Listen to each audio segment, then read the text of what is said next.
Hey y'all, it's me, Edie Hill 1988, and I'm here to do the pregnancy tag. And I got this tag from Aaron and Baby, and I decided to do it because I have not done a tag video in forever. And this tag should answer a lot of questions that y'all have about this pregnancy and possible future pregnancies. So and all the questions are going to be related. All the questions are going to be related to this third pregnancy. So I'll get started. It should be really quick and easy. Like I said, it just seemed fun to do. So, and I've got my phone right here, so I'll be looking down at the questions pretty frequently. And first of all, let me show y'all this cute little case. How cute is that? I got this from eBay for like $7 or $8, and I just think it's so cute. So, okay, that's completely random, but anyway. So, let's see. Question number 1. How and when did you find out you were pregnant? I took a test at 9 DPO. I'd only had like, God, maybe 1 or 2 cycles since having Carson, and I found out on January the 13th of 2013 that I was pregnant. I had a super faint line, and so that's how I was pregnant. It was pretty straightforward. I've been feeling like nauseous and bloated and all that, and it seems like with subsequent pregnancies, every pregnancy I feel pregnant sooner and sooner. So I hadn't had any kind of pregnancy symptoms until I was about 8 DPO, because I was starting to track my ovulation and all that, because we were doing the natural family planning, and then we were kind of like, oh, if we have a baby, if not, whatever. So it just happened to work like that second try, I suppose, the second time not using protection, whatever. But like I said, I think I only had one. It may have been my second cycle since Carson, but it was like maybe both of my cycles were only like 2 or 3 days, so they were really short due to me nursing her. So anyway, how did I find out? I took a test, and that's how I found out I was pregnant. How did you feel? I was very excited, very happy. Like I said, we talked about having another baby. We just didn't know when, or my cycles are funny and all that, because we knew we wanted them. I've always wanted them. No, we've always wanted them close in age, I suppose. But I kind of didn't know how long I wanted to wait between children. And with my cycles being wacky, it's kind of like, oh, if it happens, it happens. If it doesn't, it doesn't. So we were excited. It was kind of one of those things where I can't stand the whole not trying, not preventing thing, because technically if you're not using protection, you are trying. But I still didn't expect to be pregnant, because my cycles have been so short, and I didn't expect to ovulate. So I just basically, I was assuming that I was 9 DPO, and I was right. So that was pretty cool. How did you feel? We were very excited. How old were you? I was 24, because it was 3 months before my 25th birthday. I'm 25 now, so I was 3 months shy of 25. How did you tell your partner? I pretty much ran into the living room and told John. This is our 3rd time at the rodeo, so it wasn't like I had a super cute way to tell him like I did with Carson. I just, with Kane, with our first pregnancy, I just I ran into the living room and showed him the test. So and it's funny because this is completely off topic, but with Kane's, it was 2 weeks after our honeymoon, because I got pregnant on the honeymoon with Kane, and it was 2 weeks later, and I was like, okay, I'm going to the grocery store, and I came back with some pickled pig's feet and some collard greens. And so he was like, Emerald, did you really need a test to tell you were pregnant? So that's how we found out with Kane. But how did I tell him this time? I mean, I was so shocked that I just ran to the living room and told him. Did you wait 3 months to tell people? Why not? We never wait 3 months to tell people about our pregnancies. I'm the type that loves a ton of support when I'm pregnant. So as soon as the pee hits the stick, I'm ready to tell everybody. But this is probably the longest we waited, because like y'all, if y'all haven't been following me, I had a 5-day bleeding scare with this baby. So I had to get my beta drawn so they could check my HCG levels and all that. And when I got the beta done, I think I was almost 5 weeks pregnant when I got the results back. And that's when they told us that the pregnancy was viable, and that's when I shouted it from the rooftop. So I was, I think, almost 5 weeks or so. I wasn't very far along at all. I usually tell people basically like a few days after I get my positive. So we never wait the whole 3 months, y'all. And like I said, the reason being is because we just love tons of support and all that. If something were to go wrong, heaven forbid, then I love the support of, people knowing and comforting me and all that kind of stuff. I mean, that's not for everyone. A lot of people, want to wait 3 months. That's completely fine. Is this your first? No, this is our 3rd baby. Do you want more children? Okay. So, we do want more. We just don't know when. We're pretty sure this, I'm like 85% sure this isn't our last baby. I always say that I want to be done having kids at 30, and I'm only 25. So if we don't have another kid within the next 5 years, then this will definitely be our last baby. But I mean, we're entertaining the idea of having like 4 kids. John, when I asked him how many he wants, he says 4 to 6 children. So to me, that's a lot of kids. 6 children, it sounds like a lot. I could probably do 4, and it's weird. I know you're going to see I'm weird for this, but I have a thing about uneven numbers, and it just makes me itch thinking about having not only 3 children, but thinking about having an uneven number of children. I know people think that's just ridiculous, but that's just, I'm just weird like that, and I have a thing about, like, when I have my TV, like when I'm watching TV, it can't be like on 45 or 47, like the volume has to be on 46 or 44, that kind of thing. So I was hoping that my OCD wouldn't translate into motherhood and the number of children we have. So when I think John only said 4 to 6, probably because he knows about my little number OCD thing. But if we stopped at 2 children, then I'd have been fine. But since we have 3, then I'm thinking 4. But like I said, y'all, maybe my OCD will be completely gone after this baby, and we'll be fine with 3. So who knows? But I know that's a crazy reason to want 4 children. But hey, y'all, whatever. Like I said, we may only have 3. Who knows?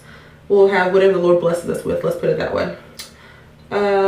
Your biggest craving. My biggest craving, oh God, I'm not really craving anything in particular right now, but at the beginning, my biggest craving was the Sonic Ice and Water. Y'all know I talked about that during every pregnancy vlog. The Sonic Ice and Water. I'm now craving sweet tea, which I really need to stop, but I've been drinking that the past couple weeks, and that's not good. But and I try not to drink it too often, but I love my just country southern just sweet tea, y'all. It's so good. So and when I drink sweet tea, I usually try to drink a glass of water behind it, that kind of thing. So I feel like it kind of balances it out. I don't know. What's the best part of being pregnant? Oh God, the best part of being pregnant is just feeling my little turkey wiggle around, and just, God, y'all, there's so many awesome parts about pregnancy. Well, I'm one of those people that just loves being pregnant. Like, you can't tell I've got 3 kids, but or I've had 3 pregnancies. But I just love being pregnant. Like, I just love the way I look pregnant. I feel like I'm the most beautiful when I'm pregnant. John always tells me how beautiful I am when I'm pregnant. So I'm never the type that feels like yucky while pregnant. Like, oh God, I'm so huge, I feel disgusting. Like, I just love to embrace my pregnancy. So my favorite part about pregnancy is, like I said, just feeling the baby move, like those first kicks and flutters, and just being pregnant in general, like just knowing that you're creating a life, and it's just awesome. What's the worst part of being pregnant? For me, the worst part is around ligament pain. The baby's already head down. The baby's head down. And it just feels like every time the baby stretches or moves, that its little head is just burrowing like this into my cervix. So the worst part for me this time around has been around ligament pain, but I've been going to the chiropractor for that. So hopefully that will subside pretty soon. But obviously it's getting worse and worse the bigger I'm getting, but I'm upping my chiropractic visits from once a week to twice a week. So hopefully that will help alleviate some of the pain. Will you find out the gender? What do you prefer? We will not find out the gender, and this is one of the answers from the people that keep asking, what's the baby's name, what's the gender, and all that. But we are not finding out the gender. This is our 3rd baby, and we have a boy and a girl. So we figured, why find out the gender of this baby or the sex of this baby? If we had 2 girls, we'd find out. If we had 2 boys, we would find out with this one, because John didn't want to find out with either Kane or Carson. I had to know, and there's Kane right there. But John didn't want to find out with either one, and I just had to find out what's happening. But since we already have one of each, like, we just don't care. Like, we don't care about the baby, we just don't care what we have. So that leads to, what do you prefer? Like, we can honestly, beyond a shadow of a doubt, say that we have no preference. We already have a boy and a girl, so we just don't have a preference at all. Like, it's not like I'm just saying that to say it. Like, if I have a boy, I'll be ecstatic. If I have a girl, I'll be ecstatic, because I already have one of each. So it's just part of it. It feels really good being pregnant and just not knowing what it is, and just not having a preference, and just going with the flow and all that. So okay, that's that question. Do you have names picked out, and what are the stories behind them? We do have a name picked out. We have the same name picked out for a boy and a girl. The first name is a name that John and I just both really like, and of course I'm not going to tell y'all the name. Y'all find out when the baby's born, so I'm going to try to kind of dance around this question. But the first name is a name that we love, and the middle name is a family name. So that's the story behind the name. Of course, I'll get more to the story behind the name once the baby's born, and I tell y'all what the baby is, and then I'll tell you the name. But for right now, just know that the first name is the name that we love, and the middle name is a family name. what's your birth plan? My birth plan is pretty much the same plan that we had with Carson.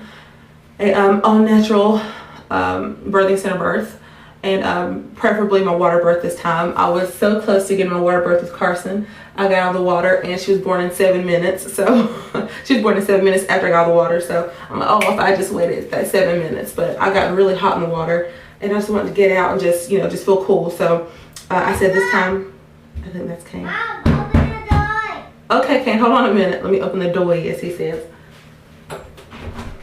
Yes, Kane. Mommy's recording a video. I want to play Piggy. Are you playing? Okay, okay, let Mommy finish the video, okay? Ooh, Bad Piggy. Bad Piggies, you want to say hey? Come here. You're supposed to be in bed, Turkey. Oh, there's my little turkey. He's showing y'all Bad Piggies on Daddy's phone. Can Mommy finish the video? And Give me a kiss, Turkey.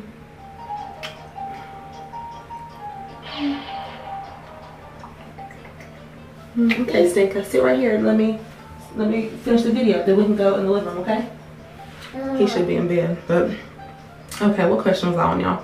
My birth plan, preferably my water birth at the birthing center, like we did with Carson's birth. I pretty much thought her birth was just perfect, so I'm hoping that we have a replay of her birth and just in the water this time. So we'll see how it goes. And of course, at the birthing center, you're not offered any pain meds, with the girl or anything like that. Be a baby. Yeah, he keeps saying he wants to be a baby. We have to explain to him that he's Mommy and Daddy's baby, but he's also a big boy. So he's having a hard time grasping that because we're having a hard time explaining it. So give the easy way to tell a kid that and let us know. But so that's our birth plan. It's pretty straightforward. And I'll do a video on our birth plan, you know, later on. Will you breastfeed? Yes, we will breastfeed. We will breastfeed. I will breastfeed. I pumped for Kane because we just couldn't get the whole breastfeeding thing down. Like, I just had a terrible time with it, a terrible time with his latch. I was a new mom. I was just not educated enough, I suppose. Well, I was educated, but I didn't have enough support, so to speak. So I ended up pumping in a bottle for him for 11 months. Carson still nurses, and she's almost 21 months old, so I would definitely breastfeed this baby. I just feel a lot more knowledgeable this time, and I have a ton of support. So we will for sure breastfeed. Do you plan to work or be a stay-at-home mom? I am a stay-at-home mom. I've been a stay-at-home mom since Kane was born. I finished undergrad when Kane was born, and I'm in grad school now, so I'm like a stay-at-home mom / grad student. So I stay at home, y'all. Will you make your own baby food? Yes, we made our own baby food with Kane and Carson, and we will this time. Plus we did we did baby-led weaning with Carson. We didn't do that with Kane, but we'll do baby-led weaning. So yes, we'll make our own baby food. Do you have nursery ideas or themes in mind? Okay, so as y'all know, we have. What is that? Plug the puzzle and you fix the road. Fix the road, awesome, baby. And you just put this balloon here and the piggy there. And you put this right here. High five, bud. It's the fun. High five, you did a great job. Die. Awesome. So and you pop the balloon. You pop the balloon. Okay, awesome, Turkey. What? I'm watching. Whoa. Man, Ken, that's so cool, but you did a great job. Okay, y'all, so y'all know that we have stars. High five, buddy. So we will. Stars. That's right. So we're going to have like a futon set up in one of the rooms with like a baby changing station. I'm not really big on nursery, so to speak, just because like you end up changing them out so fast. So I've never, well, Kane's, we didn't do a nursery with Kane or Carson. With Kane, he's got like a mural on his wall. Well, technically Kane and Carson's room now. They have a mural on their wall, and we kind of did like an underwater theme. But we're not gonna have a nursery, y'all. We're just gonna have like a futon in one of the bedrooms, and that's what the baby and I are gonna sleep on, the bond and all that, and to kind of just get away. And then we'd have like the baby changing station and like a rock and play sleeper beside the futon. But the baby will probably be sleeping with me on the futon anyway. But that's pretty much all we're gonna have, y'all. I guess I'm not big on nursery simply because they don't stay on very long. Like they stay on like a year, and then you change it into like a big kid room. So so y'all, this was really long, but anyway, that's the pregnancy tag. I tagged anyone that's pregnant or that just wants to do the tag. It was really fun. So once again, I got this from Erin and Baby's channel, and I will link her below. So all right, y'all, hope y'all enjoyed. Bye.